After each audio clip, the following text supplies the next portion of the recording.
espero que vocês estejam bem. Hoje nós vamos trabalhar um tema que é uma pergunta de Jesus para um dos seus discípulos, Judas. E a pergunta dele é: amigo, a que vieste? Então veja, ele faz essa pergunta para Judas e vocês vão lembrar bem deste momento, que é quando Judas dá o beijo no Cristo e ele apresenta o Cristo para os militares. E naquele momento, o Cristo vai ser preso. Veja, o Cristo já sabia, mas ele faz a pergunta: amigo, a que vieste? Então veja, vocês vão ficar atentos porque nós vamos trazer essa pergunta para o nosso dia a dia. Quando nós escutamos do Cristo, amigo, a que vieste, a gente precisa ficar atento qual é o nosso objetivo.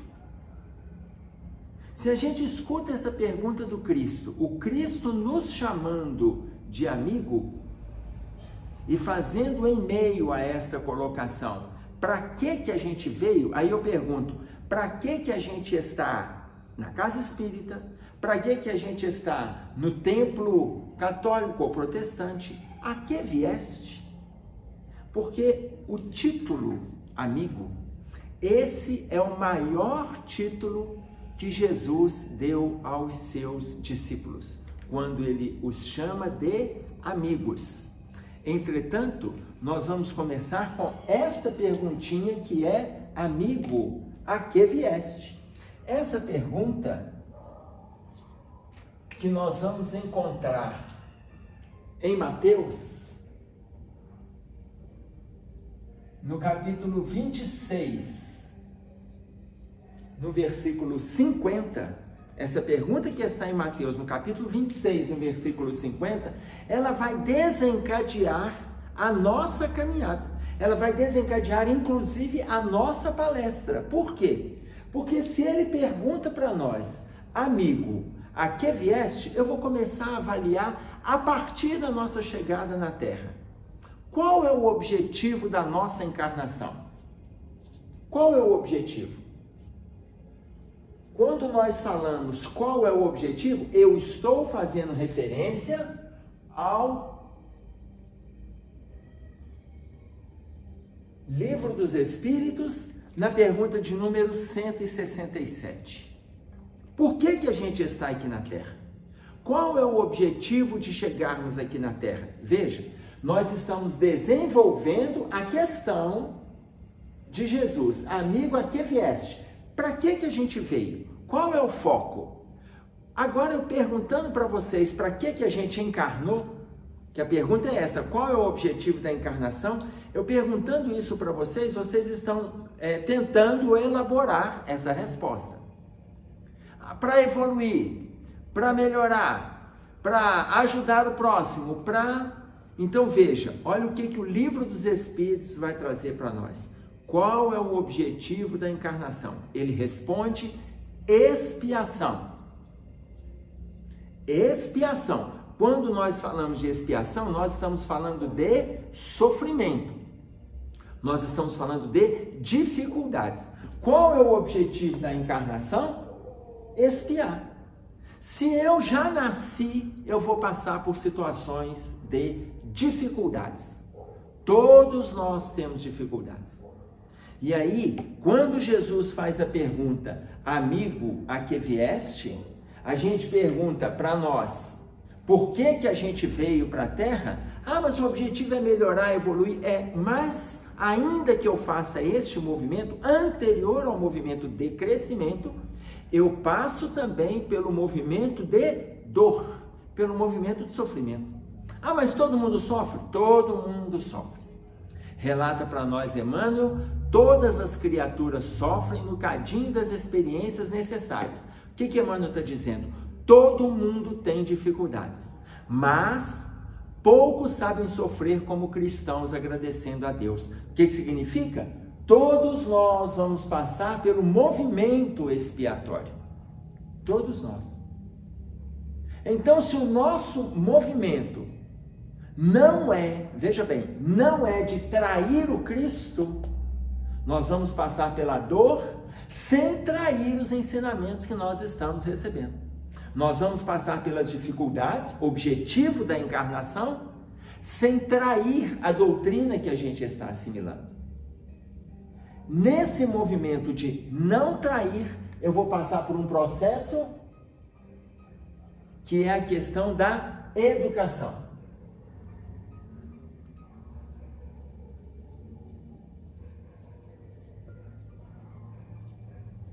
Educação, por quê? Aqui eu estou falando de dois perfis de educação.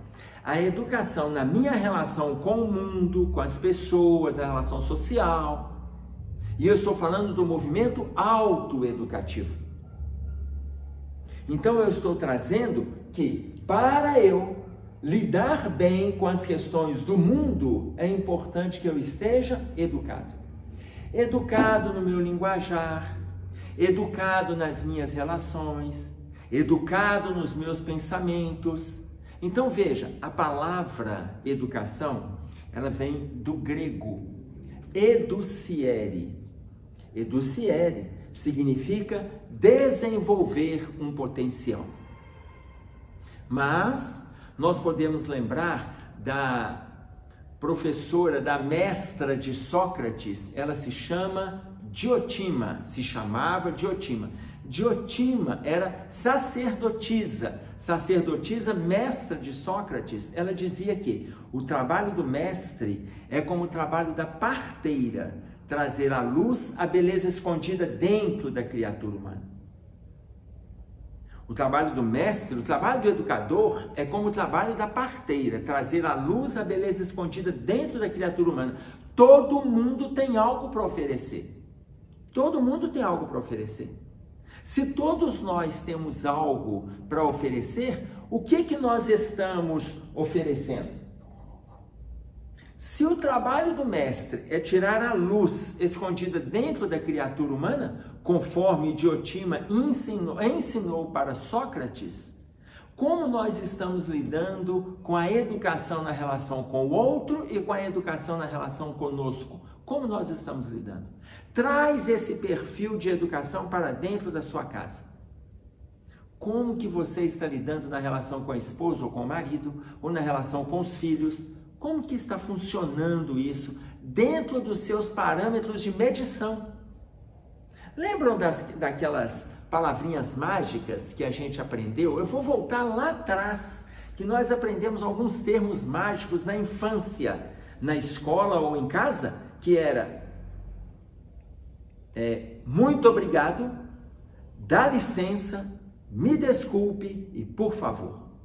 Só isso aqui, gente, só isso. Nós estamos utilizando essas 4 terminologias, essas 4 frases, muito obrigado, dá licença, me desculpe e por favor. Eu estou dizendo 8 palavrinhas em 4 pequenas frases. Nós estamos utilizando?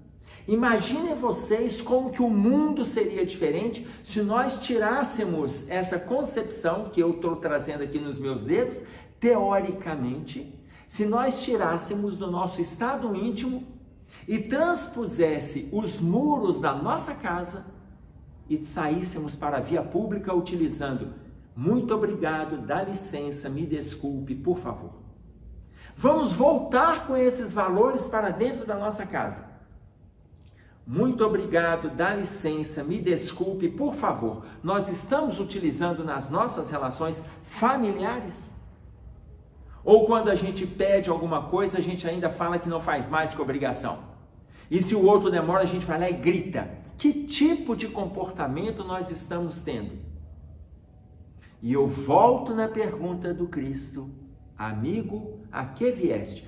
Porque se nós nos colocamos como aprendiz do Evangelho, não são esses pequenos pontos, pontapé inicial do nosso movimento de mudança?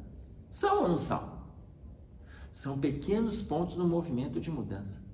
Esse movimento, ele não começa na atitude, ele começa no quadro, que é um quadro mental. Mas, antes de nós trazermos este quadro mental, eu vou colocar para vocês que se educação, eu trouxe o significado no qual aprendeu Sócrates. Mas olha o que Paulo Freire coloca para nós.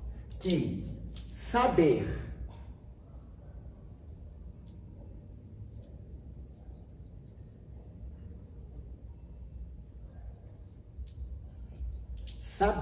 e sabor têm a mesma raiz. Essa raiz ele traz para nós que é conhecer com prazer, ou, se preferir, o prazer de conhecer. Porque se a gente conhece com prazer, essa busca não é cansativa. E cada vez que a gente conhece, algo novo nos traz o prazer para buscar mais. Mas quando a gente tem esse prazer, a gente aumenta a ânsia de aprender. Então, saber e sabor têm a mesma raiz.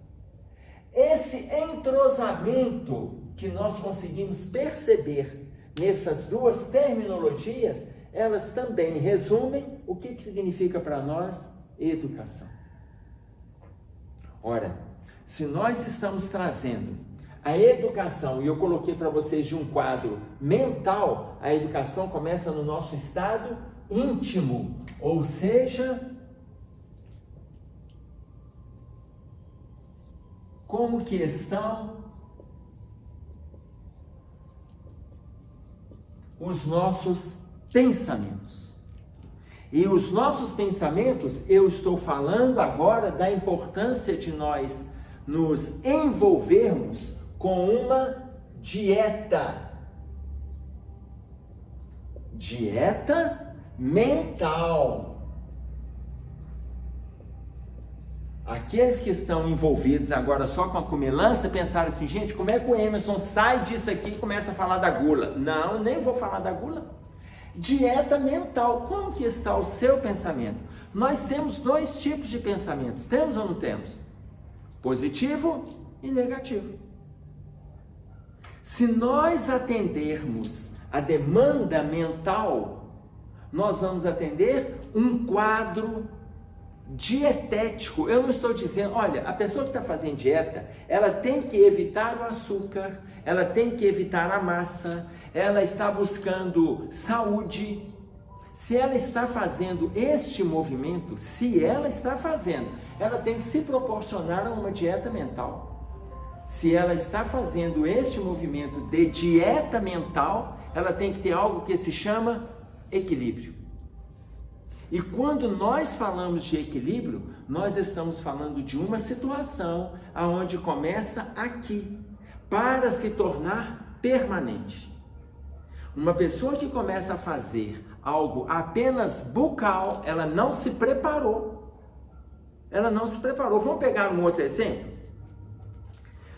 A pessoa que bebe e está envolvida com o vício no álcool, quando ele entra para o ar, lá dentro tem um lema. O Alcoólicos Anônimos tem um lema. Qual é o lema? Lá tem os 12 passos. Eu não vou discutir os 12 passos. Eu vou discutir o lema. Hoje eu não bebo. Se lá tem o lema, hoje eu não bebo, aí um amigo, ele sai de lá e encontra com um amigo, o amigo fala assim, vamos tomar uma? Ele fala, não, hoje eu não bebo. Não, então vou marcar para amanhã. Não, amanhã é outro dia, eu não sei, mas hoje eu não bebo. Não, então vou marcar para amanhã. Não, amanhã a gente se vê. Quando ele amanhece o dia, ele fala, hoje eu não bebo. E aí, não, então vamos marcar no final de semana? Não, final de semana eu não sei. Deixa eu chegar lá e a gente olha. Quando chega o final de semana, ele tem um lema. Qual é o lema? Hoje eu não bebo. Vocês estão entendendo? E ele vai fazendo isso passo a passo. Sabe o que significa? Ele está fazendo um movimento de se equilibrar. Ele está devagarinho largando o vício. Ora, ele tem uma meta. Hoje eu não bebo. Vamos trazer para aquele que está envolvido com o excesso de alimentação, seja pelo carboidrato, seja pelo açúcar. E é muito interessante quando a pessoa está com compulsão, ela fala assim, eu não aguento, quando eu estou ansioso, eu como demais da conta, aquela ansiedade, não, veja, por que ela não come alface? Há uma ansiedade, mas ela não pega o pezinho de alface, não pega um bolo de repolho e sai mastigando, não pega o brócolis, amarra o brócolis aqui na mão e sai comendo, não faz. Mas ela tem uma ansiedade, não, ansiedade, eu como demais, é até por isso que eu estou ganhando esse peso todo. O que ela está comendo é que são elas. Agora, você imagina, ela tem que começar a se preparar mentalmente. Se é assim aquele que quer largar o álcool, é assim aquele que quer sair de um quadro de saúde debilitado, imaginem na questão mental. E aí eu estou falando agora da dieta mental. Então, hoje eu não vou pensar negativo. Veja, gente, conseguir um dia inteiro sem pensar negativo é uma vitória, hein? Vitória. Mas por quê? Porque eu ainda estou com o primeiro lema. Lembram qual é o lema? Olha aqui. O lema é: amigo, a que vieste? Qual é a nossa proposta? Qual é a nossa proposta? Amigo, a que vieste? Então começa a mudança no meu padrão mental de comportamento, padrão mental de atitude, padrão mental de relacionamento. Se eu faço esse movimento, ou seja, eu vou justificar o motivo da minha encarnação, a necessidade de vencer as dificuldades, passo por um processo autoeducativo e educativo. Eu me educo e educo quem convive comigo e mudo o meu padrão mental. Nós vamos ver no livro Estudando a Mediunidade, nós vamos ver Martins Peralva falando para a gente no capítulo Comunhão Mental, que nós temos dois tipos de pensamentos, o pensamento negativo e o pensamento positivo. E ali ele coloca para nós que o pensamento negativo, ele traz para a gente desequilíbrio. Pensamento negativo, ele traz desequilíbrio. O pensamento negativo gera desequilíbrio, o desequilíbrio gera doença. E a doença traz a morte. Aí vocês estão pensando assim, mas a pessoa que pensa positivo, ela também morre. Negativo. A pessoa que pensa negativo, morre. Quem pensa positivo, desencarna. Quem pensa negativo, morre e continua preso às vinculações que a carne o possibilitou ao longo de uma encarnação. Quem pensa positivo, se desvincula da matéria. Ele se desliga, chegou o momento de desencarnação, ou seja, a ação de deixar de entrar na carne, ele não entra mais no corpo físico, ele se desliga definitivamente, desencarnação, ele deixa o aparelho físico, nesse momento ele desvincula. Então nós estamos dizendo que ele está fazendo um movimento de pensamento positivo. Por quê? Porque quem pensa negativo traz desequilíbrio. O pensamento negativo traz desequilíbrio. O desequilíbrio traz a doença traz a morte. Eu estou repetindo apenas aquilo que o Martins Peralva coloca para nós no livro Estudando a Mediunidade, no capítulo Comunhão Mental, se não me falha a memória, capítulo 31 do livro, ok? Mas aqueles que estão acompanhando, se quiserem estudar o capítulo, confirmo, mas o título é este, Comunhão Mental. Então imaginem vocês, o pensamento positivo, ele vai trazer para a gente três outros caminhos, porque se o negativo ele traz o desequilíbrio, o positivo traz o equilíbrio. Se o negativo traz a doença, o positivo traz a saúde. O negativo traz a morte, o positivo traz a vida. Que também a pessoa desencarna, mas diferente da morte do pensamento negativo, porque a morte do pensamento negativo, como nós colocamos, representa a morte fisiológica, mas ao mesmo tempo representa o aprisionamento do espírito naquele corpo envolvido com viciações. O pensamento positivo representa a desencarnação. A pessoa desencarna, ela deixa o corpo. A desencarnação é a ação de deixar o corpo. Então, imaginem vocês, nós estamos falando da comunhão mental, conforme coloca para nós o espírito hoje, né? Hoje é o espírito, mas nós estamos falando do Martins Peralva, que escreveu o livro Estudando a Mediunidade, quando ele esteve conosco aqui na Terra, um dos coordenadores da União Espírita Mineira, um dos diretores. Enfim, esse gráfico que nós estamos fazendo aqui, ele fatalmente vai trazer a gente, para nós fazermos essa mudança, nós teremos aqui como que funciona então a lei.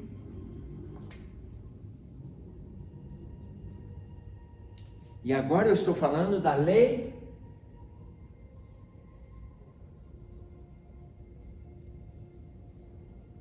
de justiça. Por que nós estamos fazendo referência à lei de justiça? Porque a lei de justiça, ela vai dizer para nós sobre a intensidade da dor, a intensidade do sofrimento, mas ela vai trazer para nós também o conforto neste sofrimento. Porque veja, justiça é lei. Deixa eu apagar aqui. Porque eu quero fazer uma colocação para vocês terem em mente.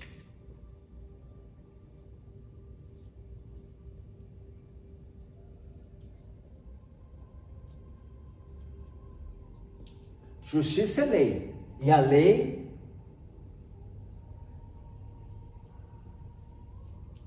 cobra. Então, quando nós passamos por dificuldades, nós estamos debaixo da cobrança da lei.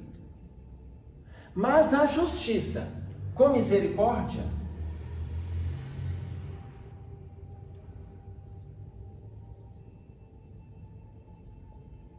a justiça com misericórdia é amparo.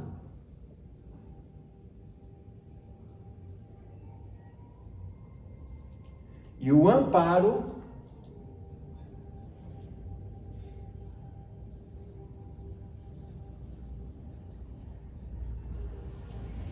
socorre. Então veja, nós estamos debaixo da mesma lei, a lei de justiça, debaixo da mesma lei, mas a lei em si, ela cobra. É a lei de justiça, ela vai cobrar. Mas se estivermos dignificando os ensinamentos do Cristo, ou seja, em vez de trair, em vez de ser desleal com os ensinamentos do Cristo, com o espiritismo, que é o cristianismo redivivo, a gente está com a consciência tranquila ao escutar a pergunta do Cristo, amigo, a que vieste, nós também vamos passar pelo movimento de dor, porém com misericórdia. A misericórdia, que é o auxílio da providência divina diante das nossas dificuldades, é amparo, e o amparo socorre. Exemplo, todos vocês já escutaram falar num ditado que Deus dá o frio conforme o cobertor. Veja, o frio é lei, e a lei é para todos. Deus dá o frio conforme o cobertor. Então, a lei é para todos. Da mesma forma que determinadas pessoas têm o cobertor é misericórdia. Tem pessoas que têm o frio, mas não têm o abrigo, estão debaixo da lei e não têm o alicerce para passar pelos trâmites daquela lei. E eles estão sendo cobrados de forma mais imperativa, de forma mais incisiva. Outros estão com méritos, e por ter algum mérito entra a misericórdia da providência, o que é um amparo para aquele que está no frio, dentro do exemplo que a gente está dando, e aquele amparo é um socorro diante daquela dor. Está claro isso? Então veja, estamos todos debaixo da lei de justiça. Ao nos colocarmos debaixo dessa lei, nós temos o capítulo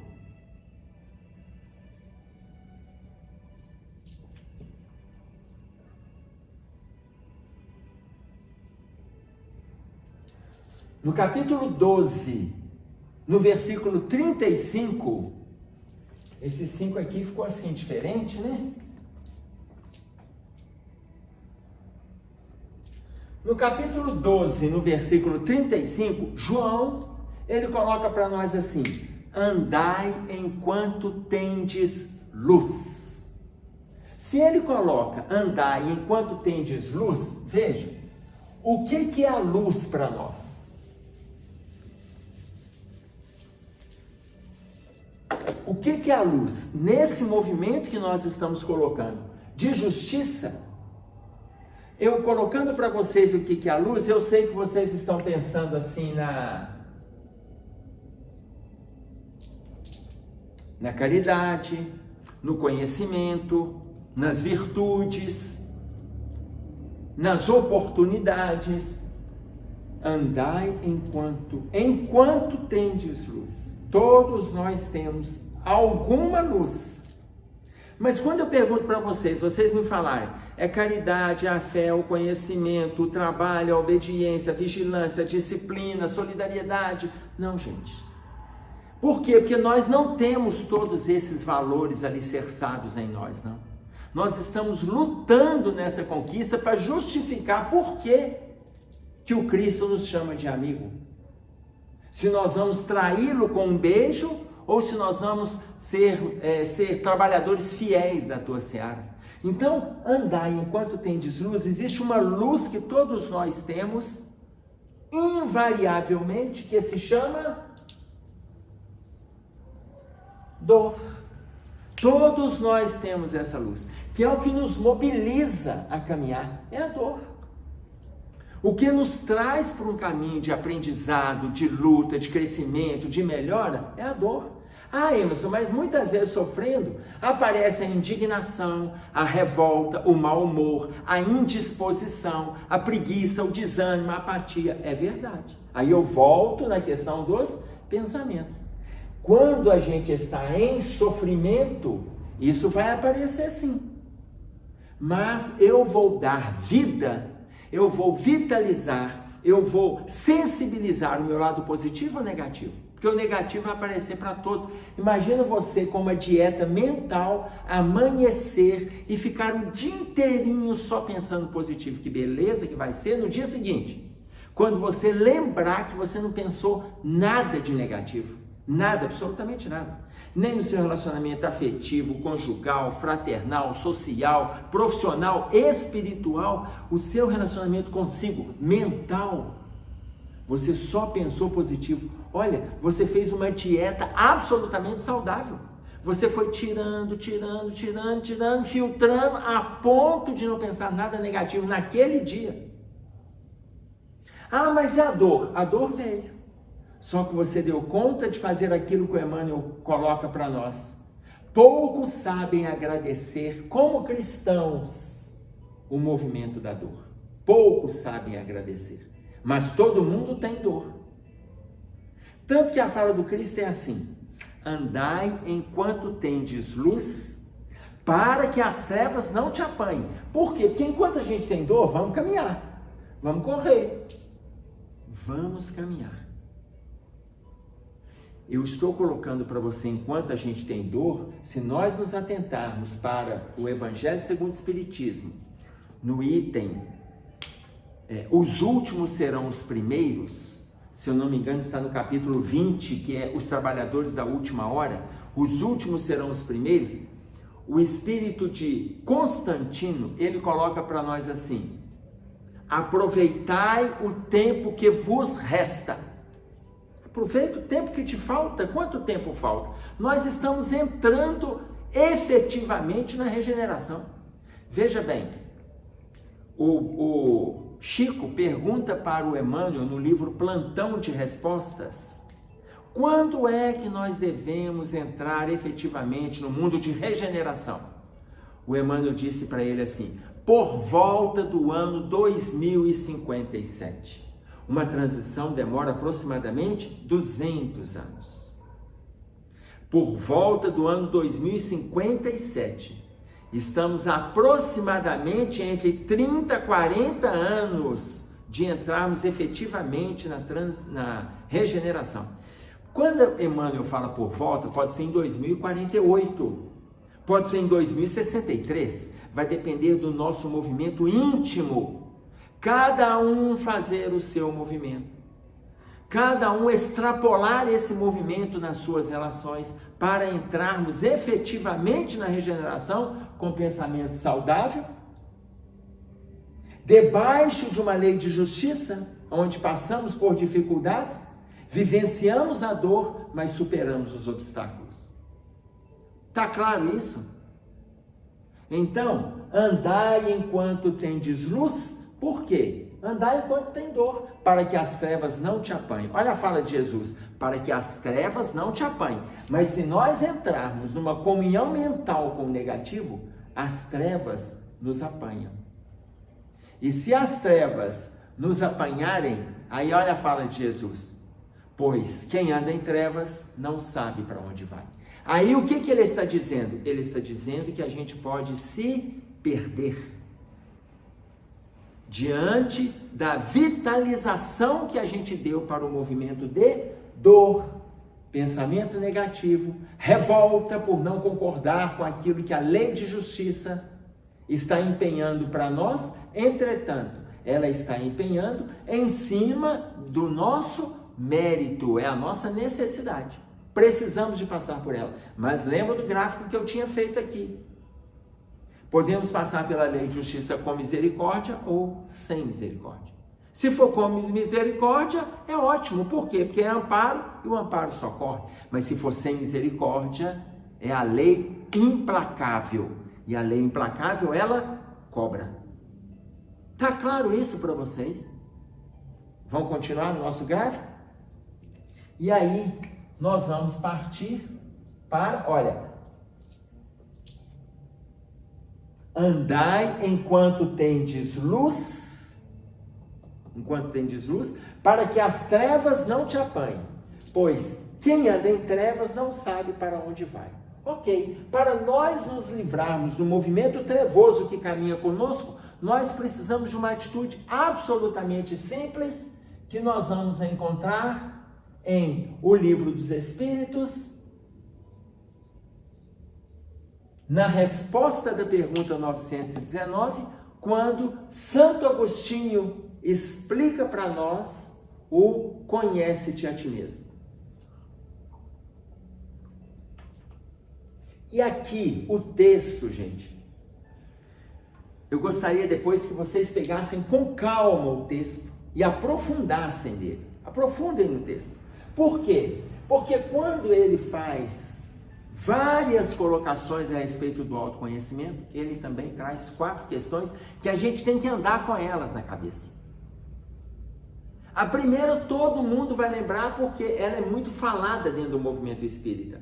Coloque, quando se deitar, coloque a cabeça no travesseiro e reflita nas suas atitudes daquele dia, até para ter condições de refazer no dia que virá, no dia seguinte. Essa primeira todos nós conhecemos. Mas olha a segunda observação que Santo Agostinho coloca para nós. Segunda, o que você tem feito em relação a Deus, ao próximo e a ti mesmo? O que você tem feito em relação a Deus, ao próximo e a ti mesmo?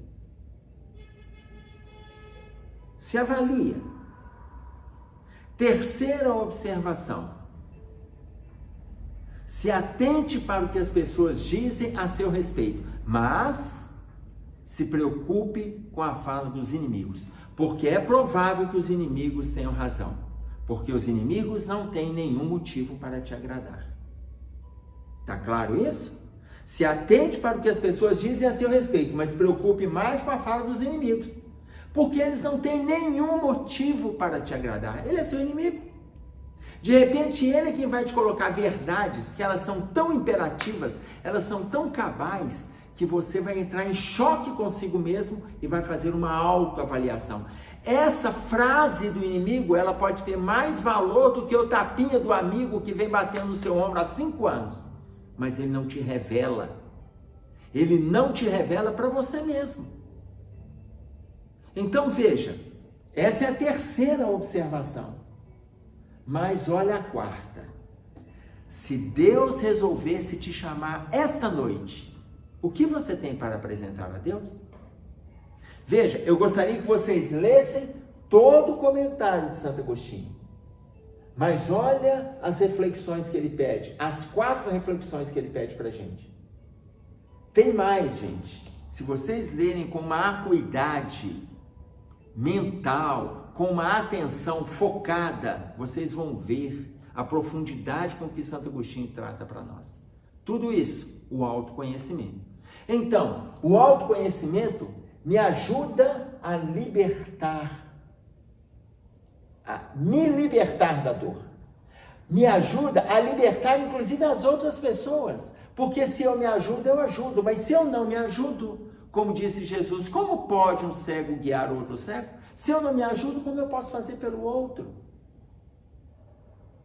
Se eu consigo fazer este movimento aqui de autoajuda, que vem a partir do autoconhecimento, eu consigo lidar bem com a lei de justiça, independente das dificuldades que eu viva, independente dos atropelos que eu tenho pela estrada, independente dos trâmites que eu encontro no caminho. Mas se eu faço isso aqui de forma saudável, é porque muito provavelmente eu também estou numa dieta mental equilibrada. Vem um pensamento negativo, eu filtro, eu tiro isso de dentro de mim. Se eu faço esse movimento aqui de pensamento positivo, o meu movimento de educação, autoeducação, aonde eu estou colocando em prática as coisas básicas que eu estou aprendendo ao longo dessa vida, ele também está saudável. Se eu faço isso, a minha encarnação, que tem o foco na expiação, ainda que haja dificuldades, eu vou superar. Fica muito mais fácil eu entender, amigo, a que vieste? Ou seja, eu vou justificar de forma saudável o porquê que eu entrei na seara do Cristo. E não trair o Cristo ou o cristianismo. Ok? Tá claro isso? Continuando.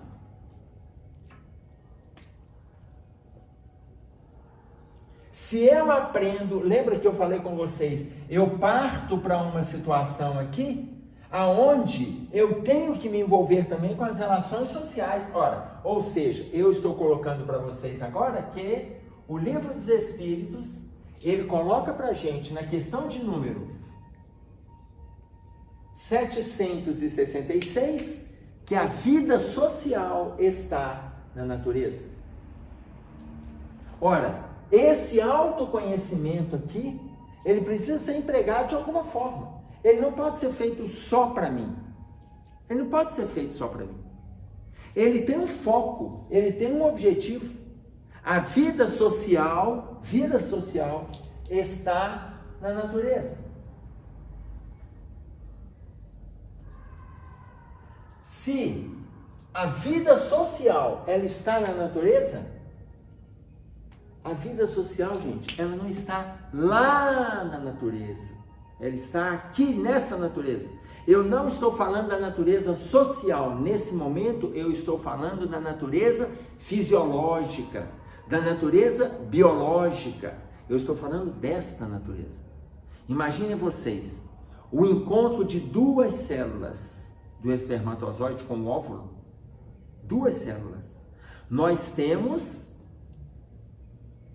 na formação final do indivíduo adulto, aproximadamente 60 trilhões de células trabalhando em nosso favor. 2 células que vão se transformar em 4 células e depois em 8 células, 16 células, e elas vão se desmembrando e vão formar os órgãos, as vísceras. No indivíduo adulto, 60 trilhões de células. A vida social está aqui. Pensamento positivo. Pensamento positivo. A vida social está aqui. Eu não posso me adoecer. Eu não posso me agredir. Tem pessoas que estão se agredindo. A gente está envolvido com dificuldades claras no que diz respeito ao movimento de pandemia. Estamos envolvidos em dificuldades claras. Mas, em meio às dificuldades, nós alimentamos crenças. O que são as crenças? Por exemplo, eu vou acabar adoecendo. Comigo nada dá certo. Tudo que eu faço tem algum impedimento. Só faço, olha, eu faço de tudo para dar certo, mas dá errado no final. São crenças. Muitas dessas crenças foram plantadas quando nós estávamos ali naquele processo de educação enquanto criança. Mas a grande maioria dessas crenças não vem da formação educativa dos nossos pais, vem da construção negativa do nosso padrão mental inferior e a gente não quer sair dele. A gente está com dó da gente. E a gente quer que os outros também se apiedem de nós. Então a vida social, ela está na natureza. Eu tenho que fazer um esforço hercúleo para que os meus órgãos, as minhas células vibrem positivamente dentro de mim. 60 trilhões de células. Só o nosso sistema nervoso central, se nós pegarmos a quantidade de neurônios que estão em nosso favor, nós temos aproximadamente 100 bilhões de neurônios trabalhando em nosso favor. Quem coloca isso para nós é Joana de Ângeles, no livro Lampadário Espírita, no capítulo 4, intitulado Corpo. E ela coloca que para uma vida média, só para vocês terem uma ideia, para uma vida média de aproximadamente 70 anos, o coração bate, em média, 2 bilhões e 500 milhões de vezes. Ele não para, é ininterrupto entre os dois movimentos da sístole e da diástole, da sístole e da diástole. Nesse movimento de receber e enviar o sangue, no movimento sistólico e diastólico, ele faz isso aproximadamente 2 bilhões e 500 milhões de vezes numa vida média de 70 anos. O nosso corpo, fisiologicamente, gente, ele não para. Então a vida social está na natureza. Qual natureza? Aquela? Não, aqui. Essa natureza. Eu trabalhando de forma harmônica comigo, eu justifico, eu volto lá em cima. Amigo, a que vieste? Tá claro isso? Quando nós deixamos claro que a vida social está na nossa relação conosco, imaginem vocês essa mesma vida social na relação com o outro. Ou seja, a gente luta para se equilibrar e favorece o equilíbrio na relação com o próximo. A gente luta para se reconstruir e favorece o outro na sua reconstrução. A gente luta pelo auto-melhoramento e favorece o outro na sua melhoria. Então a vida social começa aqui. Para nós transpormos o muro do nosso estado íntimo e termos contatos saudáveis no mundo social. Sairmos das crenças negativas. Sairmos das crenças. A Louise Hay fala isso no livro Você Pode Curar a Sua Vida. Para a gente não criar crenças negativas em cima de determinados padrões sociais, inclusive. E a partir daí, nós vamos chegar também numa colocação de Jesus, falando de amigo. João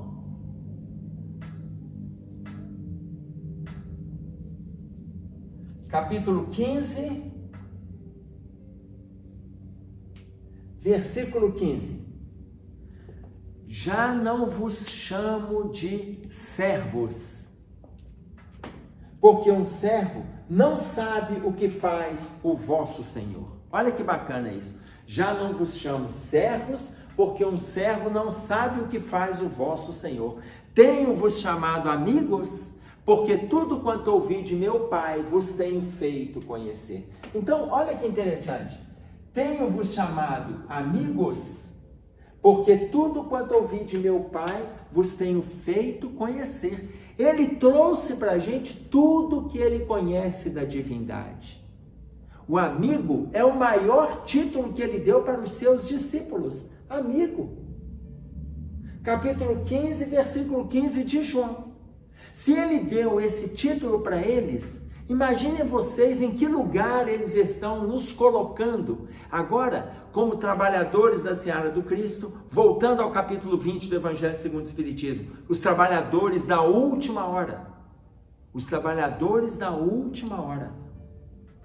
E nesse item, os últimos serão os primeiros, se eu não me engano, está no item 3 deste capítulo 20, mas vocês vão ver por este subtítulo. Os últimos serão os primeiros.